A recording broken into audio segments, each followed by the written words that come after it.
La première étape dans la marche vers l'infamie d'Adolf Hitler est un baptême du feu dans les tranchées de la Première Guerre mondiale. Dans ce conflit infernal, le pays brûle sous le feu de nouvelles armes qui obligent les troupes à se réfugier sous terre.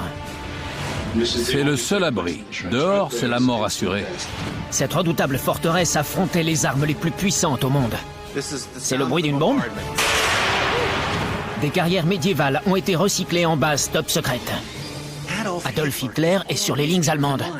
Il ne sait pas qu'une attaque surprise s'organise juste sous son nez. Le monde souterrain est à la fois un abri et une arme. Pas étonnant que le village ait sauté. Nous remontons le temps dans le secret des villes, à la découverte des tranchées d'Hitler.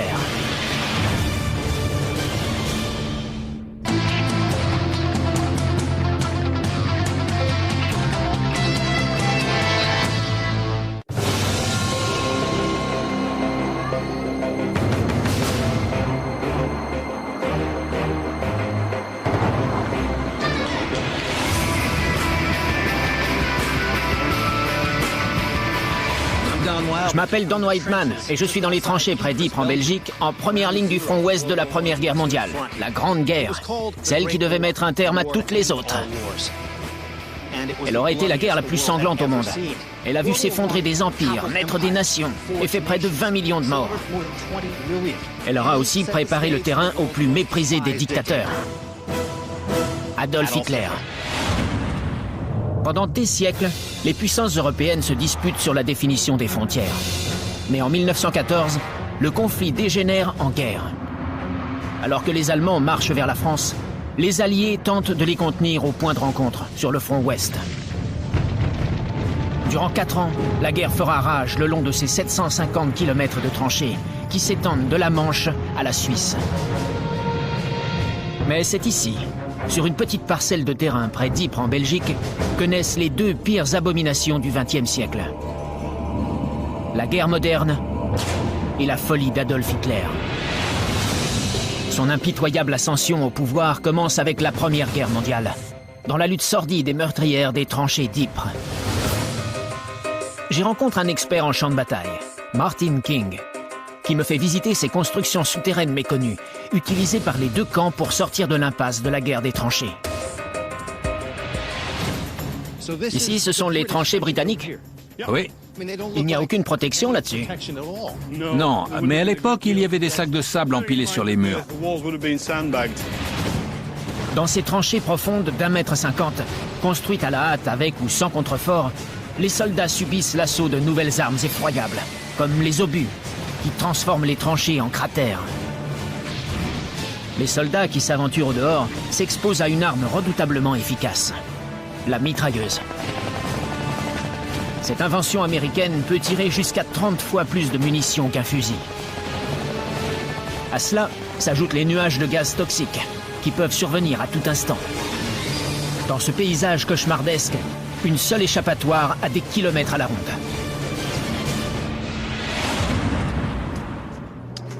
Un tunnel. Un réseau souterrain.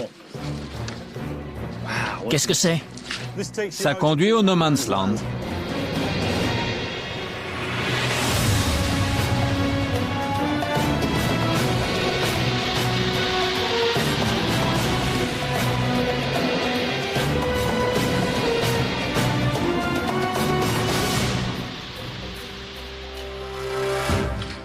C'est interminable. Le dédale de ce réseau court juste sous le champ de bataille. Des tunnels de ce genre, qui font partie des rares constructions en béton des tranchées alliées, s'étendent sur près de 30 mètres, jusque dans la zone mortelle située entre les 2 camps, appelée No Man's Land. Les tunnels servent à espionner les Allemands, mais aussi de refuge temporaire pour tous ceux qui ont le temps d'y courir lors des tirs de mortier. Imaginez, à 45 mètres, les forces allemandes sont terrées dans leurs tranchées, un peu plus haut. Les alliés qui sont ici, les Britanniques, les Canadiens, doivent tout faire pour tirer avantage de la situation. Ils creusent donc des tunnels de reconnaissance pour franchir les lignes et recueillir toute information utile en écoutant et en observant.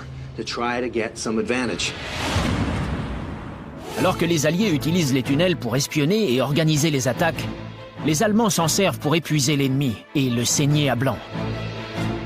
Leur stratégie repose également sur les souterrains. Martin King me fait découvrir le réseau utilisé pour protéger les soldats allemands et qui a peut-être sauvé la vie du jeune Adolf Hitler. C'est là qu'Hitler s'est battu durant la guerre? Oui, en 14-18. Il s'était enrôlé dans le régiment bavarois quelques mois plus tôt. Donc il a couru dans ces tranchées? Oui. Incroyable. Quelle était sa fonction? Justement ça, de courir dans les tranchées. Il était coureur, c'était un messager. Ah, je vois. Donc il transmettait les ordres des premières lignes aux suivantes et inversement. Exactement, c'est ce qu'il faisait. C'est au milieu de ce chaos indescriptible que le jeune Hitler trouve sa voie. C'était exactement ce qu'il lui fallait. Il avait échoué dans toutes ses entreprises précédentes, il n'était pas particulièrement doué pour quoi que ce soit, jusqu'à ce qu'arrive le mois d'août 1914 avec le plan Van Schlieffen et son enrôlement dans l'armée. Il se forge une identité. Oui, il trouve sa voie. Dans ces tranchées. Ici même.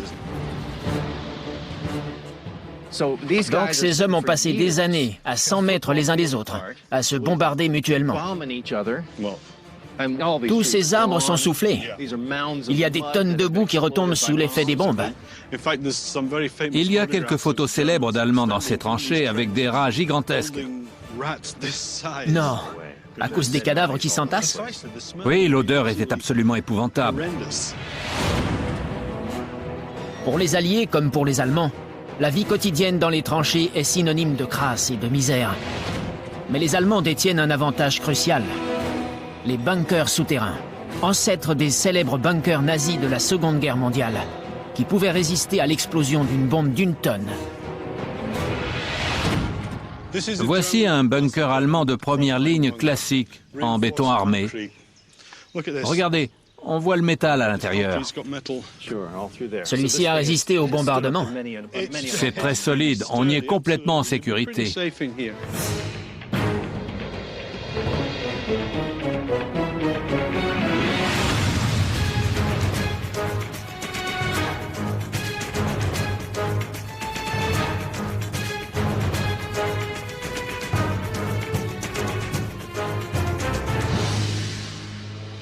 Il n'était pas plus haut de plafond, à l'origine? Non, c'est sa taille réelle. Il a supporté des barrages d'artillerie qui pouvaient durer jusqu'à plusieurs jours parfois. C'est un abri construit spécialement contre les bombardements. Oui, c'était destiné à ça. Combien d'hommes pouvaient tenir là-dedans? Entre 47 et 50. 47 hommes dans un espace aussi réduit? Tout à fait. Incroyable. C'est le seul endroit sécurisé des tranchées. Dehors, c'est la mort assurée. Ici, on est protégé par plusieurs mètres de béton armé au-dessus de nos têtes. C'est dans ces espaces exigus qu'Adolf Hitler captive son auditoire par sa propagande enflammée. Il faut l'imaginer entrer dans ce bunker, ou plutôt y ramper, trouver plus de 40 gars et leur dire « Écoutez, je reviens de Berlin », c'est là qu'il a harangué ses camarades et commencé son sermon. Et leur parler de politique, essentiellement. L'unique compagnon et ami d'Hitler durant la guerre est un chien qui tient les rats à distance. À partir de ce moment, il ne vivra plus jamais sans chien. Son berger allemand adoré, Blondie, sera avec lui dans le bunker de Berlin lors de son suicide, 30 ans plus tard. Bien qu'on ait estimé les pertes aux 2/3 des hommes de son unité durant les premières semaines de guerre, Hitler réchappe miraculeusement des 4 années qu'il passe sur le front ouest. Il pensait qu'il avait réellement une vocation, un rôle à jouer, une place dans l'ordre du monde. Et il croyait profondément au destin et à la foi. 4 années dans les tranchées, à échapper à l'horreur des machines de destruction modernes, pousse Hitler à éprouver une folle et inextinguible haine pour ses ennemis. Tandis que les 2 puissantes armées, réfugiées dans leur souterrain, cherchent une issue à l'impasse la plus sanglante de l'histoire.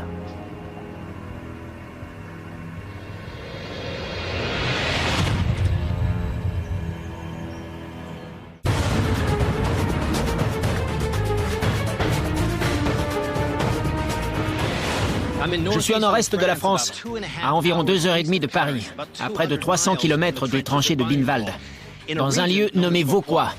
Il y a plus de 90 ans, vous m'auriez vu marcher dans les rues d'un petit village de 174 habitants. Aujourd'hui, Vauquois est connu comme un village disparu, car il n'en reste rien, hormis une série complexe de tunnels souterrains. Ce ne sont ni des égouts, ni des catacombes, mais un labyrinthe de plus de 16 km, construit dans un seul but, déposer des mines qui feront exploser le village, le rayant de la carte, à jamais. Vauquois est un petit village situé à 200 km à l'est de Paris. En septembre 1914, il est envahi par les Allemands. 4 ans plus tard, il disparaît, entièrement rasé par une innovation militaire barbare. Les mines antipersonnelles. La bataille souterraine pour Vauquois débute lorsque les Allemands creusent un bunker dans la colline pour se protéger de l'artillerie française. Ces petits refuges, entièrement creusés à la main, deviennent vite une véritable métropole souterraine, abritant 200 soldats allemands. Je rencontre ici un expert militaire, Demi Edra. Bonjour. Enchanté. Il va me guider dans les tunnels miniers désaffectés de Vauquois. Nous sommes sur le champ de bataille. Absolument. Ces ondulations de terrain signalent les bombardements. Oui, il y avait ici un village de 174 personnes. Alors comme ça, les Allemands et les Français ont creusé la colline en dessous. Oui, les habitants ont dû évacuer le village en 1914. Quand ils sont revenus, en 18, il n'en restait rien. Tout avait disparu. La version antérieure des mines qui ont détruit ce village a été utilisée durant la guerre de sécession. Il s'agissait de charges explosives équipées de détonateurs. Mais les Américains n'avaient pas imaginé que ces engins primitifs pourraient devenir les armes puissantes utilisées à Vauquois. Des bombes créant un cratère de la taille d'un avion gros porteur. Après 3 ans de guerre, l'horreur devient insoutenable et les soldats des deux bords s'entraident pour survivre.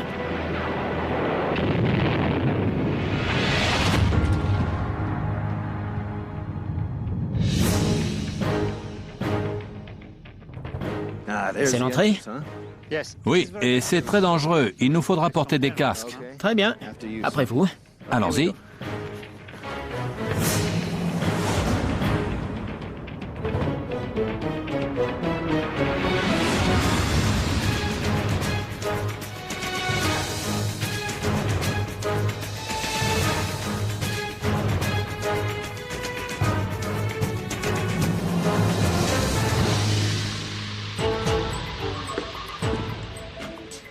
C'est ici qu'il vivait?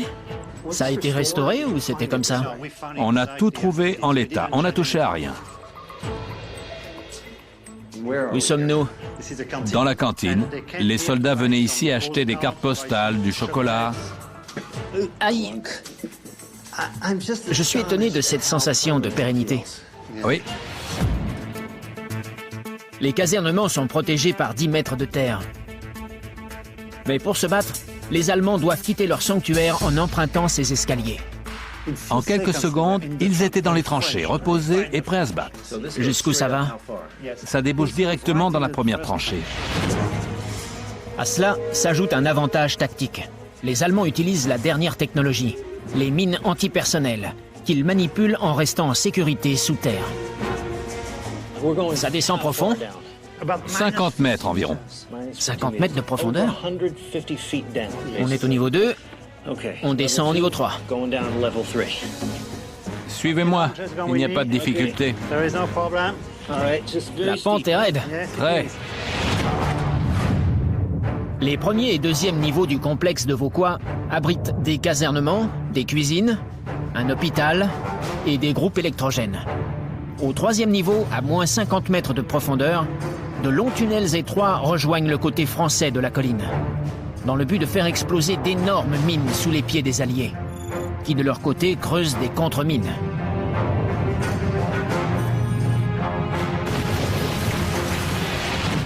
Les Français savaient qu'ils ne pouvaient pas attaquer les tranchées par la surface. Ils devaient donc passer par en dessous. Dès le début de la guerre, les deux camps se sont mis à creuser des tunnels. Tous les jours, pendant 3 ans. Chaque camp creuse de plus en plus profondément, résolu à faire exploser la partie ennemie de la colline. Les charges explosives sont chaque fois plus grosses et peuvent aller jusqu'à 60 tonnes. On a plus de 50 mètres de terre au-dessus de la tête. Et vous dites qu'une bombe enfouie ici peut faire sauter tout ça? Bien sûr. Il arrivait souvent qu'on fasse exploser ces mines géantes. 520 mines ont sauté en 3 ans. Ah, mon Dieu. Pratiquement une par jour. Pas étonnant que le village entier ait disparu.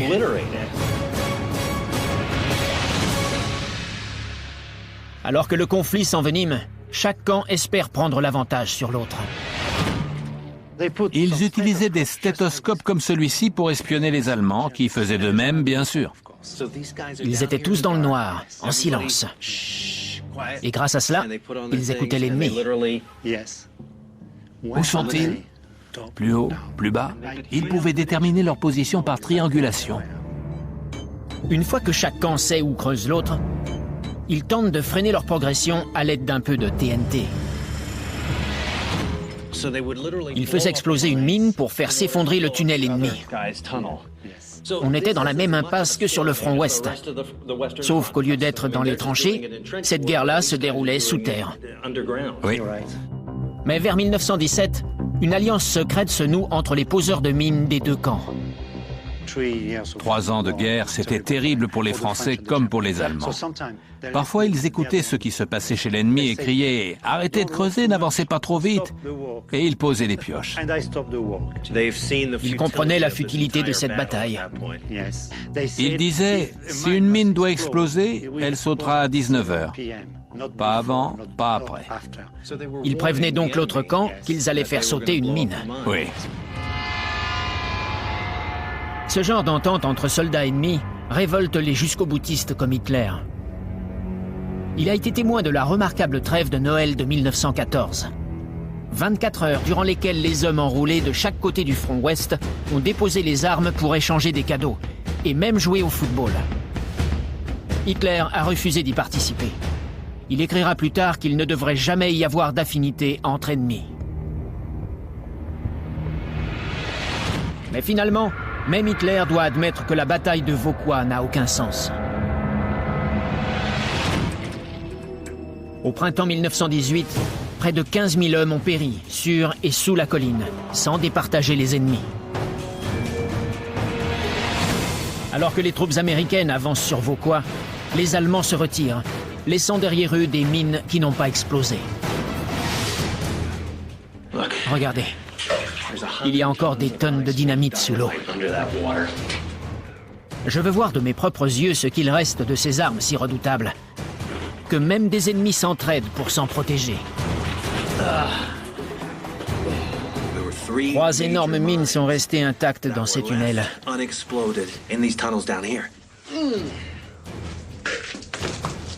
Avec le temps, la nappe phréatique est montée et les a engloutis.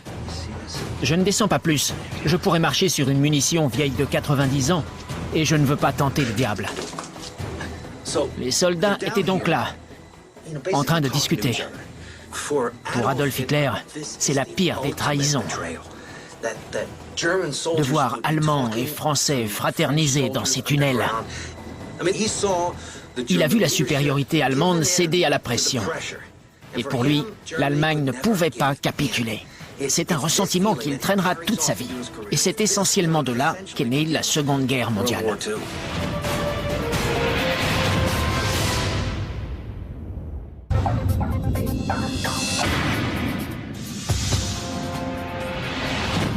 La Première Guerre mondiale a été un affrontement barbare, incessant, sans réelle avancée pour aucun des deux camps. La terre est gorgée de sang, et lorsque les Allemands décident d'établir le plus gros de leurs forces ici, au nord-est de la France, la plus longue bataille de la Première Guerre mondiale débute. L'une des pires de l'histoire de l'homme, la bataille de Verdun. Le fort de Douaumont est une cible de choix. Il est réputé pour être la plus grande forteresse d'Europe, la fierté de l'armée française, et il est presque entièrement souterrain. À 260 km de Paris, Verdun est une ville clé du front ouest. Pour les Allemands, elle constitue le dernier obstacle avant la capitale. Pour les Français, c'est le dernier rempart contre l'ennemi. 400 000 hommes vont y mourir. Adolf Hitler y sera blessé lors d'une manœuvre de diversion sur la Somme. Persuadé que ses camarades et lui ont été trahis par des dirigeants corrompus et incompétents, il se jure d'apporter un nouvel ordre à l'Allemagne comme au monde. Ces batailles féroces, socle de la haine grandissante d'Hitler, se concentrent sur ce bastion imprenable qu'est le fort de Douaumont, et qui verra se déchaîner les armes les plus destructrices. Je vais rencontrer un expert, Julien Coquet, qui va me faire visiter les entrailles du fort, où des centaines, des milliers d'hommes ont trouvé refuge durant ces terribles affrontements. C'est l'entrée? Oui. C'est très imposant. Après vous.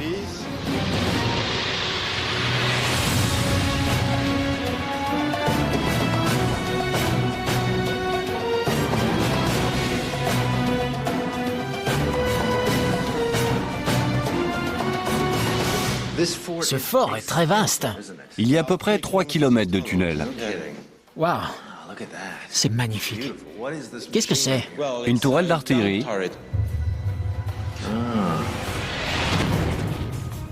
Cet énorme canon de 155 mm, ainsi que deux plus petits de 75 mm et 3 mitrailleuses, protègent le fort.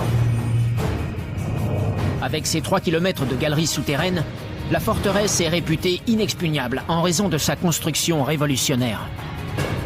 Des murs en maçonnerie d'1 mètre d'épaisseur, recouverts d'1 mètre de sable, eux-mêmes couverts de 2,50 m de béton, enterrés sous 3 mètres de terre. Le résultat est une carapace dense et compacte de plus de 7 mètres d'épaisseur, surmontée d'énormes canons. Une sorte de Fort Knox, la puissance de tir en plus. Regardez cet engin. Il y a des chauves-souris. Là-haut? Ah oui. Regardez cette énorme pièce d'artillerie. Là, le canon est tourné vers l'ennemi. On est à l'arrière, oui. Avec une portée de 7 km, ce canon peut tirer 3 obus de 43 kg par minute. Les soldats d'infanterie n'ont encore jamais fait l'expérience d'une telle puissance destructrice. Regardez la taille de ce canon. C'est un 155 mm qui était fixé sur cette installation. C'est la particularité de ce fort. Et c'est pour ça que les Allemands s'y intéressaient tant.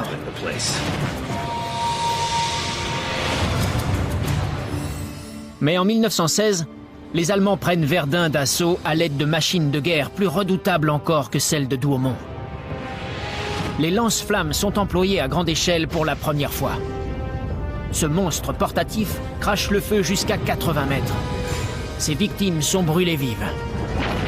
Pire encore, ce canon de 420 mm surnommé la Grosse Bertha. D'une portée de 14 km, il a déjà démoli 3 villes fortifiées alliées. Douaumont étant sa prochaine cible, les Français décident de sacrifier le fort. La colossale citadelle tombe aux mains de l'ennemi sans qu'un seul coup de feu ne soit tiré. Les Allemands ont pris le fort en février 1916. Ils récupèrent ce canon et l'utilisent? Non, car il semblerait que les Français l'ont saboté avant de l'abandonner. Même s'ils ne peuvent se servir du canon, les Allemands occupent utilement le fort. Regardez ça. Il hébergera 3000 soldats, un hôpital militaire et un gigantesque stock de munitions. Regardez la taille de ces lits. Ils étaient faits pour 2 hommes par niveau. 4 hommes pouvaient y dormir. On se sent bien protégé à l'intérieur du fort. Les soldats l'appelaient Oncle Douaumont. Parce qu'au lieu d'être dans les tranchées, ils savaient qu'ils étaient en sécurité dans ce refuge. Et tant mieux pour eux. Déterminés à reprendre leur fort et à restaurer la fierté nationale, les Français attaquent à l'artillerie lourde lors d'assauts sanglants, mais sans résultat. Combien de morts? En tout, environ 300 000 soldats français et allemands. En juin 1916, les Alliés lancent une offensive de diversion près de la Somme, où le simple soldat Adolf Hitler est sérieusement blessé et renvoyé en Allemagne pour y être soigné. Cette bataille, surnommée la Grande Boucherie, va s'éterniser encore 6 mois. Combien de bombes tombaient chaque jour? Environ 2000. 2000. Ça veut dire un tir incessant à chaque minute. Parfois, jusqu'à 10 000 bombes explosaient sur le fort. Durant ces 300 jours, à quoi ressemblait la vie ici? Les obus qui touchaient le fort faisaient trembler les murs. Des morceaux de pierre tombaient sur les soldats. C'était un feu nourri. Un bombardement permanent par les Français. Une bombe explosait toutes les 30 secondes. Ah, mon Dieu. Durant les 10 premiers mois de la bataille, les Français tirent plus de 60 millions d'obus. C'est le bruit d'une bombe? Un obus de calibre moyen explosant sur le fort. Ouah, c'est puissant. Et ça continue de vibrer. Imaginez 2000 à 10 000 obus par jour. Certains des soldats qui vivaient ici en devenaient fous. Ah ouais. Ils se suicidaient. Ils ne supportaient plus ce vacarme, cette horreur autour d'eux. C'est le fameux choc des tranchées. Oui, on l'a étudié pour la première fois après 14-18. À l'époque, personne ne connaît cette maladie, et elle est mal comprise. Les symptômes vont de l'insomnie à l'angoisse, et à la dépression nerveuse ou à de grotesques tics du visage. Beaucoup se moquent des victimes de ce choc traumatique, et les accusent de faiblesse ou de lâcheté. Alors que les hommes tentent de survivre, le fort montre lui aussi des signes de faiblesse. Nous sommes à 13 mètres sous terre. C'est le premier niveau sous le fort. Et regardez, toutes ces stalactites sont formées par l'eau, qui s'infiltre dans les fissures créées par les milliers de bombes qui pleuvaient chaque jour ici, pendant la bataille de Verdun. Après 2 mois de bombardement, les occupants allemands subissent une explosion dévastatrice. Un feu de cuisine aurait été allumé trop près des canons de la tourelle, provoquant une terrible explosion et tuant 800 hommes. Je vais vous montrer quelque chose. Dans cette bouche d'aération, il semblerait qu'il y ait un casque allemand. Ah oui? Comment est-il arrivé là? On suppose que c'est l'explosion. La tête et le casque du soldat ont été projetés là-dedans. Il y a un crâne dedans? On le pense. Ah, quelle horreur! Enfin, après 8 mois de carnage, les Français déchaînent la puissance d'une nouvelle arme sur le fort. Un canon de 400 mm qui propulse des obus d'1 tonne à la vitesse de 1450 km/h. Ils reviennent avec cet obusier de 400 mm. C'était le plus gros calibre de l'armée française. Et là, les Allemands comprennent qu'ils ne peuvent plus défendre le fort. Non, car les obus risquaient de toucher le dépôt de munitions situé à l'intérieur. Les Allemands doivent l'évacuer. C'est une victoire majeure pour les Français. Une renaissance. Pour l'armée et la population française. Qui les porte jusqu'à la fin de la guerre, j'imagine. Et tout a commencé ici, au fort de Douaumont. Exactement.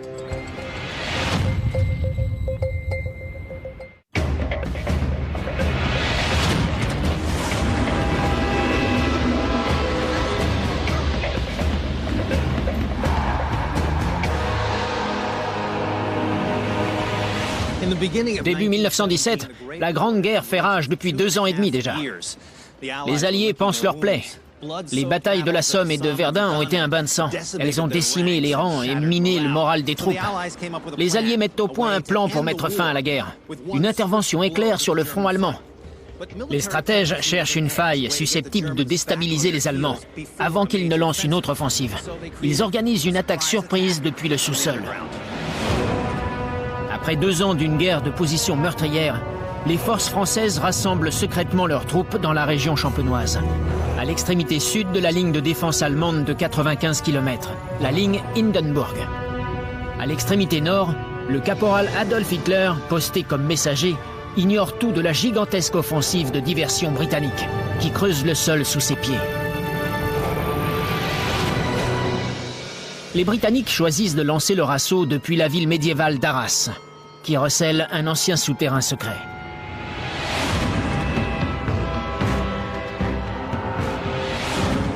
Je me dirige vers le plus grand réseau souterrain jamais construit par l'armée britannique. C'est grâce à cela que les Alliés ont pu regagner plus de territoire en un jour qu'ils ne l'ont fait en 3 ans. Il semblerait que la ville entière repose sur un entrelac d'anciennes galeries souterraines que les Britanniques ont utilisées à des fins militaires. L'archéologue de la ville va me faire découvrir tout ça. Alain? C'est moi, enchanté. Alain, Jacques et ses collègues cherchaient une carrière de craie lorsqu'ils ont découvert un réseau de grottes médiévales qui a joué un rôle secret vital à une époque plus récente. C'est l'une des places principales d'Arras. Oui. Et il y a un réseau de tunnels secrets sous toute la ville. Un réseau immense. Je vous montre. Par là? Oui. D'accord. Depuis la rue, on entre dans un restaurant et on descend au sous-sol. À la cave. Qu'est-ce que c'est que ça?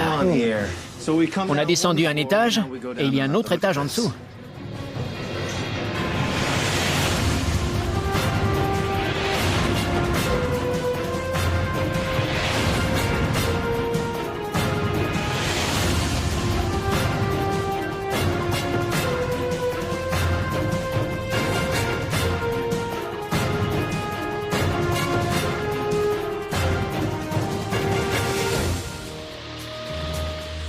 À quelle profondeur sommes-nous? 12 mètres. 12 mètres? C'est incroyable. C'est l'entrée du réseau de galeries. Depuis cette cave, cette mine, il est possible d'atteindre la première ligne allemande à 3 km à l'est de la ville. Nous sommes descendus de 4 niveaux. Du sous-sol d'un restaurant moderne, on passe dans une cave médiévale. Et nous sommes maintenant dans une ancienne carrière de craie du XVe siècle. Durant la Première Guerre, lorsque les Alliés découvrent ces galeries, ils échafaudent un plan ingénieux. En creusant des tunnels depuis les carrières, ils pourront envoyer discrètement une armée entière directement sur la ligne allemande, en évitant de traverser l'enfer du No Man's Land. Ce n'est pas ouvert au public? Non, c'est très dangereux, mais je vais vous montrer. Il y a des éboulements? Oui.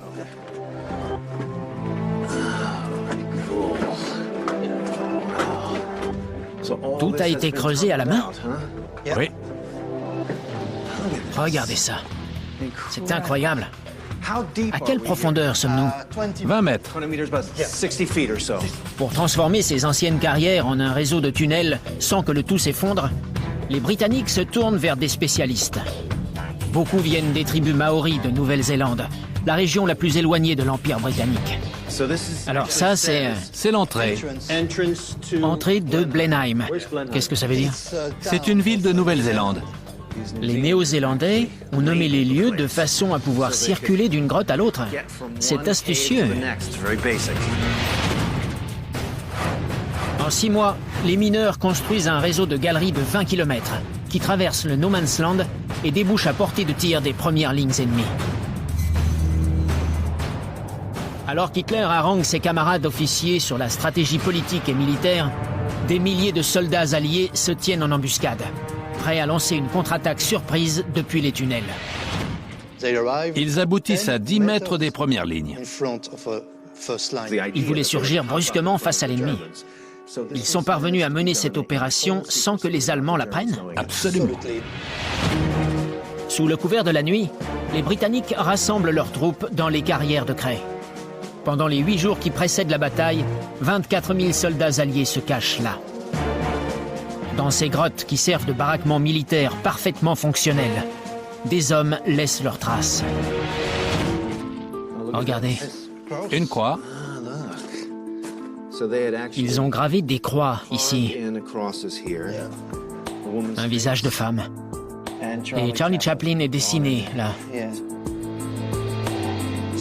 Ils avaient tout sur place. Casernement, centre médical, un réseau d'eau courante évidemment, dans ces canalisations. En avril 1917, j'aurais pu prendre une douche ici. Après tous ces mois de préparation à creuser, à entasser les hommes dans ces galeries, le jour de l'attaque arrive enfin. 24 000 soldats doivent sortir par vagues de ces souterrains. Comment font-ils? Ils sont passés par ici. C'est l'escalier de sortie? Ça débouche sur l'enfer. Oh, c'est pas vrai. Regardez ces escaliers. Incroyable. Imaginez, il y a des centaines de marches.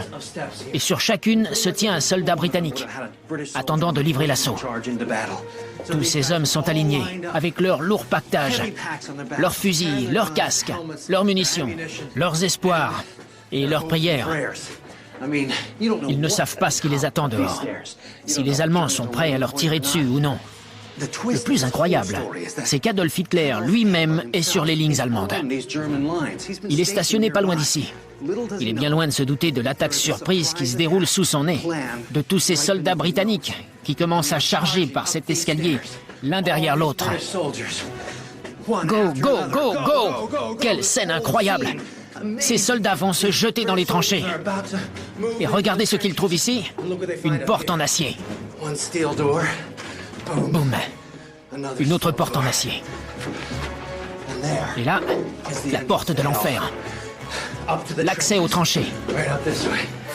Cette sortie, aujourd'hui condamnée, s'ouvrait sur les tranchées, en plein No Man's Land, directement en enfer. En quelques jours, les forces alliées pénètrent de plus de 11 km en territoire allemand. C'est une brillante victoire tactique. Mais comme de nombreuses victoires durant cette guerre, elle est de courte durée. La ligne Hindenburg résiste. Les Allemands continuent de se battre et la guerre s'éternise.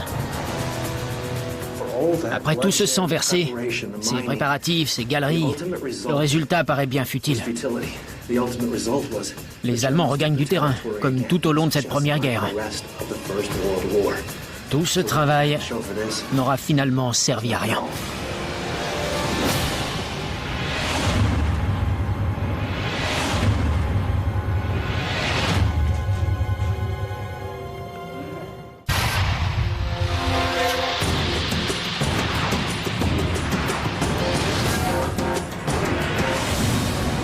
En plus des 8,5 millions d'hommes qui ont péri sur le champ de bataille, 21 autres millions ont été blessés. Ceux qui ont survécu aux horreurs de la guerre en resteront traumatisés à jamais. Hitler, âgé de 29 ans, garde un goût amer de l'atroce expérience des batailles. La colère et la rancœur profonde qu'il nourrit envers ses ennemis le conduiront à devenir le pire dictateur du XXe siècle.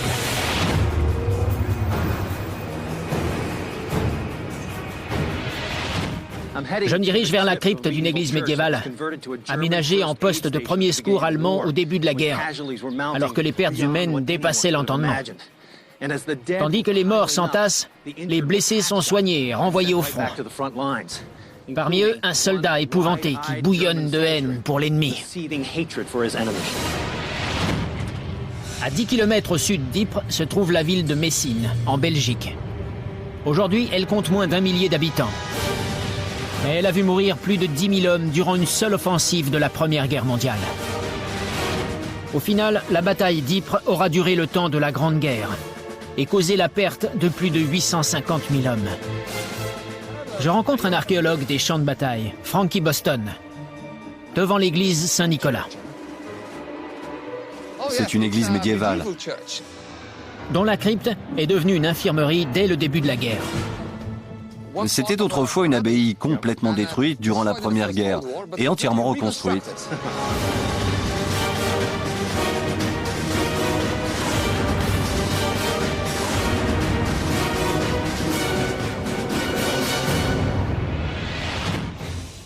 Hitler était ici. Oui, dès le début de la guerre en 1914-1915.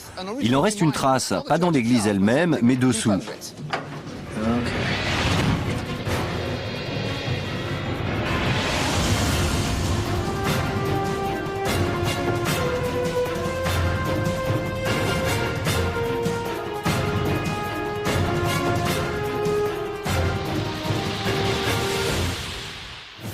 Voici la crypte de l'ancienne abbaye. En 1914, les Allemands ont occupé les lieux comme poste de commande et infirmerie. À cette époque, on était loin du front. Les premières lignes étaient dans cette direction, à 8 ou 900 mètres. Les blessés étaient évacués ici pour recevoir les premiers soins. En octobre 1914, l'Allemagne envoie le 16e régiment d'infanterie bavarois, composé de réservistes tels qu'Hitler, en direction d'Ypres, en espérant que les renforts sur le front ouest feront plier les Alliés. Des deux côtés, on pense que la guerre sera finie avant Noël. Mais les forces françaises et britanniques tiennent bon. Les deux camps se préparent alors à endurer une guerre des nerfs, longue et sanglante. Comment ont-ils pu se tromper à ce point sur l'envergure de cette guerre? Chacun croit qu'il est assez puissant pour défaire l'ennemi. Et quand on pense aux guerres napoléoniennes du 19e siècle, c'était une question d'heures. Les campagnes duraient quelques semaines. Ils s'attendaient à faire la guerre comme à cette époque. Mais le siège durera 4 ans et verra naître des armes plus puissantes et plus mortelles que jamais. Les mitrailleuses qui déchiquettent, le gaz moutarde qui brûle la peau et les lance-flammes. Alors que les victimes s'accumulent, les Alliés comme les Allemands utilisent tous les refuges souterrains qu'ils trouvent, sous-sol ou cryptes, et les aménagent en infirmeries improvisées. La crypte a plus ou moins résisté jusqu'à la fin de la guerre. L'église a été rasée, mais la crypte a tenu. Elle était protégée par l'effondrement des murs au-dessus et fournissait un abri très sûr. Et c'est devenu un bunker. Exactement. En 1915, alors qu'Hitler est blessé dans la sanglante bataille de Messine, cette crypte, devenue poste de soins, est le seul lieu sûr des environs. En novembre 1915, il est touché au bras. C'est une blessure légère, mais qui nécessite des soins. Et l'on pense qu'il est venu ici même. Pour se faire soigner. On pense que c'était ici. C'était un acte d'héroïsme de sa part? Oui, car les Français avaient ouvert le feu. Et il a protégé de son corps un officier, son supérieur. Il l'a sauvé et a été blessé au bras. Il a été décoré de la Croix de Fer de seconde classe. L'équivalent de notre Purple Heart. Oui, sûrement. Pour les blessés au combat. La Croix de Fer est une distinction militaire datant de 1813, lorsque l'Allemagne était encore la Prusse. Pour Adolf Hitler, recevoir cette décoration est un événement marquant. Cette récompense au champ de bataille donne à cet homme marginal un sentiment d'appartenance, de puissance. Oh, tout à fait. À la fin de la guerre, Hitler aura reçu 6 médailles, dont une lorsqu'une attaque britannique au gaz le laisse temporairement aveugle. À l'issue de la guerre, il est aigri par la défaite de ses dirigeants et déborde de haine pour ses ennemis. Sa décoration la plus importante lui a été décernée par un officier juif. Aux yeux d'Hitler, c'est le comble. Mais c'est la Croix de Fer reçue pour son action à Messine qu'il portera avec fierté durant la Seconde Guerre mondiale. C'est ici, dans cet espace exigu, que le jeune Adolf Hitler blessé est transporté.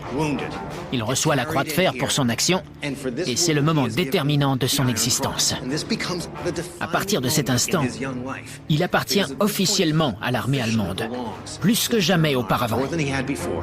Officiellement, il fait partie de cette mère patrie, ce pays qu'il a adopté. Mais quand Hitler retourne chez lui après la guerre, il trouve sa chère patrie à l'agonie. Les gens meurent de faim, survivants de détritus trouvés dans la rue. Le pays est ruiné. L'avenir s'annonce maussade. Les Allemands cherchent un homme fort, un dirigeant qui ait foi en leur avenir. Ils l'ont trouvé.